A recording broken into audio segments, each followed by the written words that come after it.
নমস্কার, নিউজ প্রাইমে আপনাদের স্বাগত। আমি সঞ্জয় রয়েছি আপনাদের সাথে। এই মুহূর্তে রাজ্য রাজনীতি উত্তাল, সমাজ উত্তাল। সমাজের সমস্ত অংশের মানুষ তাদের একটাই স্বর, যে জাস্টিস ফর আরজি কর। এই আবহে এক ব্যতিক্রমী নাটক পরিবেশিত হলো কলকাতার মিনার্ভা থিয়েটারে। নাটকের আয়োজন করেছিল পাইকপাড়া ইন্দ্ররঙ্গ নাট্যগোষ্ঠী। ইন্দ্রনীল মুখোপাধ্যায়ের রচনা এবং পরিচালনা। আমরা জানি বহুদিন আগে একটা সিনেমা হয়েছিল বা চলচ্চিত্র হয়েছিল সুবর্ণগোলক।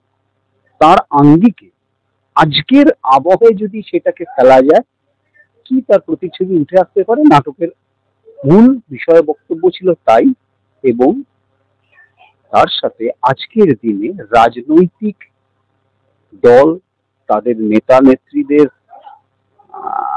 যা হাব ভাব সেগুলো, এবং সেই সঙ্গে মিডিয়ার একাংশের প্রতি আঙুল তোলা হয়েছে এই নাটকে।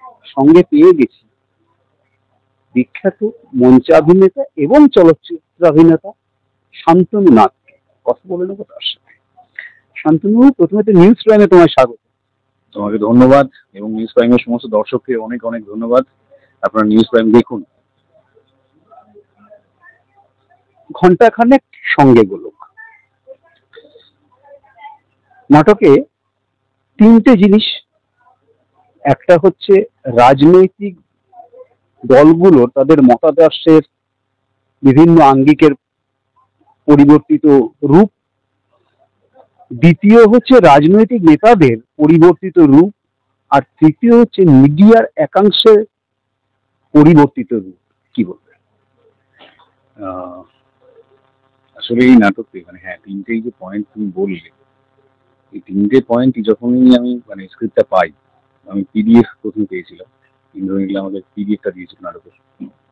তো আমি যখন পড়েছি আমি প্রচন্ড হেসেছি। তারপরে হঠাৎ করে আমি একটু সিরিয়াস হয়ে গেছি যে অ্যাট এ টাইম এই তিনটে বিষয় বঙ্কিম চাটুর্যের সুবর্ণগোলককে বেস করে, এটা তো বেসিক্যালি হাই পলিটিক্যাল এবং স্যাটায়ারের জাস্ট খেলা হয়েছে, আর কিছু না। আমি রাত্রেবেলা ইন্দ্রনীলকে ফোন করি, কি কোন চরিত্রটা হবে যে তোকে এই স্বাগতমটা ভাবছে, আমি করবো। যে আমরা অভিনেতা তো, আমরাও তো চাই, আমার কেরিয়ারেও যদি স্যাটায়ারের এরকম কোনো নাটক নেই, সেভাবে নেই। একদম পলিটিক্যাল, সেটাকে স্যাটায়ারের মারিচ সংবাদ অনেকেই দেখেছি আমরা তো, অনেক পুরনো নাটক, বিখ্যাত নাটক, সারা ভারতবর্ষ কাঁপিয়ে বেরিয়েছিল। তো তারপর পলিটিক্যাল স্যাটায়ার এরকম কিছু নাটক নেই প্রায় কলকাতা থিয়েটার, বাংলা থিয়েটারে। তো ওই জন্য বলছি, এই তিনটে পয়েন্টকে এত সুন্দর বিন্যাস করেছে লেখক বা পরিচালক নিজেই, যেহেতু রাইটার, আমার ভীষণ পছন্দের, ভীষণ পছন্দের। মাঝে মাঝে মনে হয় যে এই যে পারিপার্শ্বিক সমস্ত সেই দল যাচ্ছে, আবার জিতে আসছে, আবার দল বাড়িতে ফেলছে, তাহলে সাধারণ মানুষের বিশ্বাস কোথায় যাচ্ছে? সাধারণ মানুষ যদি বিশ্বাস করে একটা চিহ্নকে তোমাকে ভোট দিচ্ছে বা করছে, তারপরে তুমি আবার ঠিক পাল্টে চলে আসছো, পাল্টি, যেখানে এখানে একটা পাল্টি আছে, ব্যাপার আছে, একটা কোরআন করে একটা সংলাপ আছে আমাদের নাটকে। তাহলে এবং আস্তে আস্তে দেখি মিডিয়া নিজের চরিত্র পাল্টাচ্ছে। যেখানে আগে মিডিয়া, আমি যখন ছোট ছিলাম, আমি তো এই 90s এর বর্ন, তো 90s এর পিরিয়ড, যখন আগের মিডিয়া এখনকার মিডিয়ার মধ্যে অনেক পার্থক্য দেখা যাচ্ছে। আদর্শ চ্যুতি হচ্ছে, মিডিয়া সোচ্চার হয়ে বলতে পারছে না, জানি না কিসের সমস্যা সেটা। শাসক বিরোধী উভয় পক্ষেই বলছি। তো মিডিয়াও দেখলাম পাল্টি খাচ্ছে। এই গোটা বিষয়টা নাটকটাতে এত সুন্দরভাবে ধরা হয়েছে, ঠিক আছে, এত সুন্দরভাবে ধরা হয়েছে। আমার মনে হয় এটা আরো শো হওয়া উচিত। আমি মহিলাকে বলেওছি এটা শো হওয়া উচিত। জানি না, মার খেলে মার খেতে পারি, কিন্তু শো হওয়া উচিত। শান্তনু, তোমার কথা রেস ধরেই বলি, আজকের দিনে দাঁড়িয়ে রাজনৈতিক নেতাদের সম্বন্ধে একটা মিথ তৈরি হয়ে গেছে যে রাজনৈতিক নেতা মানে পাল্টিবাজ। ভোটের আগে তার এক চরিত্র, ভোটের পরে তার আরেক চরিত্র দেখবো, এটা জেনেই মানুষ ভোট দিতে যায়। এবং আজকে সকালবেলা যে এই দলে আছে, কালকে বিকেলবেলা এই দলে থাকবে, তার কোনো নিশ্চয়তাও নেই। অর্থাৎ মিথ তৈরি হয়ে গেছে। কিন্তু তুমি আরেকটা যেটা কথা বললে, যে 90s বা সেই সময় মিডিয়া বা মিডিয়া পার্সনদের যা চরিত্র ছিল বা সাংবাদিকদের যা চরিত্র ছিল আজকে অনেক ক্ষেত্রে পাল্টেছে। তোমার কোথাও কি মনে হয় না যে এই মিডিয়ার এই পরিবর্তনের পেছনে অদৃশ্য নিয়ন্ত্রণ কাজ করে সেই রাজনৈতিক দলগুলো?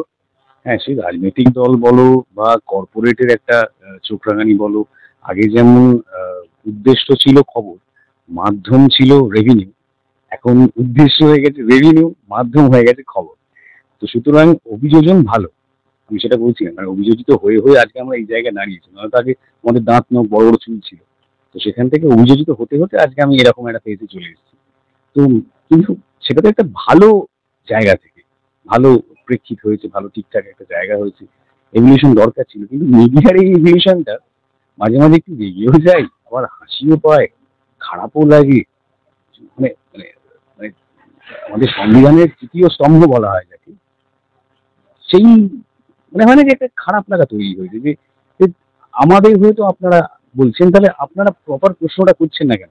মানে মাঝে মাঝে মনে হয় সঞ্জয় দা যে গা কড়কড় করে। ধরো আমি দেখছি একটা কোনো নিউজ দেখছি, হয়তো এখন তো যেহেতু টিভি করা দেখা হয় না, মোবাইলেই দেখছি, তো তখন মনে হচ্ছে যে এই প্রশ্নটা করতে পারলো না কেন? এই প্রশ্নটা করলেই তো এই লোকটা ধরা পড়ে যেত। মানে একজন একটা হয় না, বলে না যে কাজ করতে পারছি না, কাজ করতে পারছি না, একজন পাল্টি পাল্টি খেয়ে যাচ্ছে। আরে তাহলে এত মানুষের বিশ্বাস তুমি নিয়ে এলে, তারপর তুমি এতগুলো বিশ্বাস মানে ভেঙে দিয়েছো, তাহলে তুমি মানে এটাকে তো ব্যবহার করছো।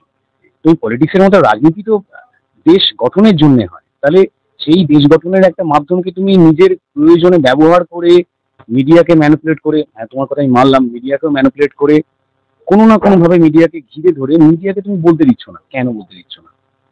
তো কিছু কিছু মিডিয়া এখনো বলছে, মানে তোমাদের মতো যারা, এখন আমি তো বলবো যারা ইউটিউবের যারা চ্যানেলগুলো আছে, তারা বরঞ্চ আমি বলবো তথাকথিত বড় বড় নিউজ চ্যানেলের থেকে অনেক বেশি কঠিন, দারুণ, মানে কিছু কিছু আমি দেখি খুব ভালো, তারা মানে প্রশ্ন করছেন, প্রপার প্রশ্ন করছেন, সঠিক প্রশ্ন করছেন। এটা খুব ভালো, মানে এটা ভালো ভালো দিক এটা। এই যে তুমি বললে যে আগে ছিল সংবাদ, পরে ছিল রেভিনিউ, এখন হয়েছে আগে রেভিনিউ পরে সংবাদ, মানে মাধ্যম সংবাদ। এখান থেকেই আমার পরের প্রশ্ন যে একটা সময় ঘটেছিল হয়তো অনিতা দেওয়ানের ঘটনা, তখন সেটা যতটা মানুষের মধ্যে পৌঁছেছিল, আজকের দিনে সেই পরিধি অনেক বেড়ে গেছে এবং সেটার জন্য কৃতিত্ব দাবি করতে পারে সংবাদ মাধ্যম বলে তোমার মনে হয়? সেটা অবশ্যই, অবশ্যই, মানে সংবাদ মাধ্যম আছে বলে আমরা আগে যেমন কোনো একটা ঘটনা ঘটলে আমরা জানতে পারতাম না, এই যে সংবাদ মাধ্যম এত বেড়েছে, এত বেড়েছে, এবং হয় না যে যেহেতু অনেক না ছোট হয়ে গেছে, মানে পৃথিবীটা কোনো হাটের হাতে মুঠোতে চলে এসেছে। মানে একজন সংবাদ মাধ্যম, একজন সাংবাদিক যদি একটা মানে প্রপার খবর মোবাইলেও যদি শুট করে সেটাকে ঠিকঠাক করেই করেন, আমরা জানতে পারছি, আগে জানতে পারতাম না। এটা একটা মানে ভালো দিক, এটা মিডিয়ার একটা সাংঘাতিক দিক। এই ধরনের যে নাটক যেখানে পলিটিক্যাল স্যাটায়ার আছে এবং এই ধরনের চরিত্র করে তুমি কতটা সন্তুষ্ট বা তৃপ্ত, এক? আর দ্বিতীয়ত হচ্ছে এই যে নাটক, এই ধরনের নাটক কি আরো হওয়া উচিত বলে তোমার মনে হয়? কারণ এতে হয়তো হাস্য কৌতুক আছে, কিন্তু সেই সঙ্গে একটা সামাজিক এবং রাজনৈতিক তির্যকতার মধ্যে দিয়ে সামাজিক শিক্ষা আছে বলে তোমার কি মনে হয়? হ্যাঁ, আমার তো অবশ্যই মনে হয়, মানে মানুষ আসলে মানুষের ধৈর্য সঞ্জয়টা খুব কমে যাচ্ছে দিনে, ভীষণ কমে যাচ্ছে, মানে খারাপ লাগে। তো সেখানে আর থিয়েটার তো সমাজেরই প্রতিফলন, মানে রামকৃষ্ণ বলে গেছেন যে থিয়েটারে লোকশিক্ষা হয়। তো এরকম আসলে মাঝখানে লোকশিক্ষাটা কমে গেছিল, যদি এরকম থিয়েটার আরো হয় তাহলে আমার মনে হয় লোকশিক্ষা হবে, মানে মানুষ আসবে, দেখবে, অনেক নিজেকে দেখতে পাবে যে আমরা কোথায় আছি। এটা খুব দরকার, ভীষণভাবে দরকার। এই যে রাজ্য উত্তাল হয়েছে, বিভিন্ন কলা কুশলী থেকে শুরু করে সমস্ত সমাজের সমস্ত অংশের মানুষরা রাস্তায় নেমেছিলেন। এই গতকালকেও বোধহয় সমস্ত আর্টিস্টরা রাস্তায় নেমেছিল বিভিন্ন। তো তোমাদের তরফ থেকে মানে এই যারা গণনাট্য করে বা গ্রুপ থিয়েটার করে, তারা কি এর মধ্যে সামিল হওয়ার হয়েছে বা হওয়ার প্রচেষ্টায় রাখছে? অলরেডি একটা বড় আহ, একটা প্রতিবাদ আমরা জানিয়েছি, গিরিশ মঞ্চ থেকে বেরিয়েছিল, গিরিশ মঞ্চ থেকে আর্জিকর অব্দি একটা গোটা থিয়েটার ফ্রেটার্নিটি, যেখানে ইয়াংস্টার সিনিয়র সবাই সবাই একসাথে গলা মিলিয়েছেন। গ্রুপ থিয়েটার হ্যাঁ, গ্রুপ থিয়েটার জায়গা থেকে, মানে গ্রুপ থিয়েটার আমাদের এখানে প্রচুর গ্রুপ থিয়েটার, আরো নতুন নতুন যারা যারা ওই এপিসি থেকে বেরোচ্ছে বা সেন্ট জেভিয়ার্স থেকে বেরোচ্ছে, তারাও এক একটা করে ছোট ছোট গ্রুপ দাবিটা ছিল জাস্টিস ফর আরজিকর। আর্জিকর, এই যে দাবিটা সবাই করছে, আসলে আমার মনে হয় ব্যক্তিগতভাবে, এটা আমার ব্যক্তিগত মতামত, আমার মনে হয় জাস্টিসের থেকেও ইনভেস্টিগেশন ফর আরজিকরটা বেশি জরুরি নয়? হ্যাঁ, মানে গতি যেদিকে যাচ্ছে, একদমই ঠিকই বলেছো, গতি যেদিকে যাচ্ছে আমার মনে হয় প্রপার ইনভেস্টিগেশন, এটার আমার মনে হয় আবার পথে নামতে হবে, আবার পথে নামা উচিত। তার কারণ হচ্ছে যেদিকে মোড় ঘুরে যাচ্ছে আস্তে আস্তে, আমার মনে হয় কোথাও একটা ন্যারেটিভ তৈরি করার চেষ্টা চলছে যে যে এইটা ঘটেছিল, এইটা নয়, কিন্তু এইটা এইটা হচ্ছে বিষয়। এটা ক্রমাগত আমি দেখতে পাই, আমরা অনেকেই দেখতে পাচ্ছি। তো সুতরাং পথে নামতে হবে, মানে আবার যদি এরকম কিছু ম্যানিপুলেট করার চেষ্টা করা হয়, আমরা আবার পথে নামবো। অর্থাৎ যেমনটা শান্তনুনাথ জানাচ্ছেন যে পথেই আবার নামো সাথী, পথেই হবে পথ চেনা।